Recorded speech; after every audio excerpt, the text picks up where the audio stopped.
Merci Michel. Bonsoir à vous. Vu de l'extérieur, en fait, ce projet de cluster était un véritable défi. Pourquoi un défi? D'abord parce que ça n'existait pas en Tunisie. Quelque part, là où les entreprises s'organisent en cluster, en fait, c'est que c'est l'expression d'un certain niveau déjà de management pour que les uns et les autres acceptent de surmonter la relation qu'il peut y avoir entre concurrence et complémentarité. Donc c'était un vrai défi et je trouve que l'AFD a été très courageuse de relever ce défi.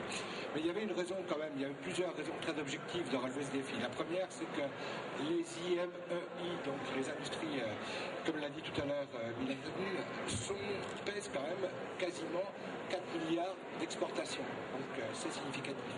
Deuxièmement, ça représente plus de 35 000 emplois dans les entreprises de plus de 10 salariés. Donc voilà la première raison qui justifiait qu'on réfléchisse à l'organisation de ces entreprises. Il y a une deuxième raison qui me semble tout à fait intéressante également, c'est que aujourd'hui l'évolution du marché est telle que si hier un grand donneur d'ordre acceptait d'avoir 15 sous-traitants, aujourd'hui c'est plus le cas. Un grand donneur d'ordre veut un produit et non seulement un produit, mais un service qui est adossé à ce produit. Donc quelque part, si les entreprises ne s'organisent pas, au fur et à mesure du temps, elles vont se trouver écartées des marchés. Et aujourd'hui, quand on analyse d'ailleurs le comportement des entreprises totalement exportatrices, on voyait qu'il y a quelques années encore, elles étaient des ateliers déportés, c'est-à-dire qu'en fait, elles avaient une relation unique avec leur maison mère en France ou en Europe. Aujourd'hui, on s'aperçoit que ces entreprises-là développent autour d'elles une activité et des échanges. Ça, c'était la deuxième raison. Et je pense qu'en fait, ces deux raisons, si vous voulez, sont des conditions fondamentales pour créer un cluster que vous avez. Je pense que par ailleurs, ça nécessite aussi d'autres éléments qu'on a réussi à rassembler.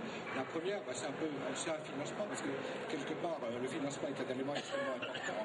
Et le deuxième point, c'est que je dois reconnaître que la dynamique entrepreneuriale, c'est-à-dire le comportement des chefs d'entreprise en Tunisie, est tout à fait intéressante, que quelque part, il y a sans doute une espèce de chimie, d'alchimie particulière, y compris d'ailleurs dans les entreprises totalement exportatrices, y compris dans les entreprises tunisiennes, et le mixte qu'on a pu structuré en fait entre d'une part des petites entreprises, d'autre part des grosses entreprises, d'une part des entreprises totalement exportatrices, et les autres nous ont permis en fait d'avoir une richesse vraisemblablement qu'on n'aurait pas pu avoir. Donc ces éléments-là sont des éléments extrêmement forts. Quels sont les objectifs du cluster finalement? Il y en a deux, je crois. Le premier, c'est accroître l'activité, et le deuxième qui est intéressant aussi, c'est comment on peut accroître le niveau de valeur ajoutée sur le territoire tunisien. C'est-à-dire que tout à l'heure, quand je dis que par exemple on exporte 5 milliards d'euros, la question se pose aussi de savoir combien on apporte en échange. Et plus le différentiel entre export et import c'est important, ça veut dire que plus on aura produit de richesse sur le territoire. Et aujourd'hui, on voit bien qu'en fait les conditions de ce développement passe par, d'une part, les entreprises, mais d'autre part, par la capacité des entreprises à produire des projets. Et en termes de méthode, la méthode que nous avons retenue, c'est finalement celle des projets et des projets collaboratifs. C'est-à-dire que l'idée, c'est de voir comment une entreprise, toute seule, finalement, a quelque part des projets, mais elle n'arrive pas complètement à les formuler, et comment, à partir du moment où on a mis 2 ou 3 entreprises, autour de la table, quelque chose qui devenait impossible devient possible.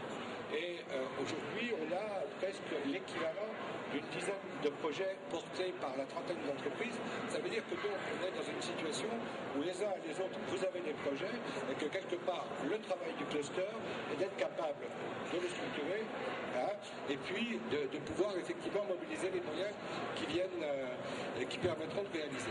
Donc on voit bien que ce cluster, en fait, il permet de penser ensemble, d'agir ensemble et d'investir ensemble. Donc ce défi qui vous a été donné il y a maintenant quelques années, le temps passe très vite en fait, puis ensuite il y a eu quelques événements entre les deux, ce défi vous l'avez relevé. Vous l'avez relevé très honnêtement, et d'expérience de consultant en matière de cluster, vous avez réussi en 6 mois ce que beaucoup d'autres auraient mis des années à réussir. Et même, je peux vous dire qu'il y a aujourd'hui encore des clusters en France qui sont à la recherche de leur identité et de leur réalité. Ben vous avez réussi. Et je pense que vous l'avez réussi pour plusieurs raisons. D'abord, parce que vous avez des entreprises complètement dynamiques, très engagées en fait, très engagées. Vous avez réussi parce que je pense que vous avez une gouvernance tout à fait pertinente, Monsieur le Président. Non, mais le conseil d'administration du cluster, pour ceux qui assistent, c'est riche, c'est ouvert. Donc en fait, on a là toutes les conditions qui sont réunies pour pouvoir faire du très bon travail.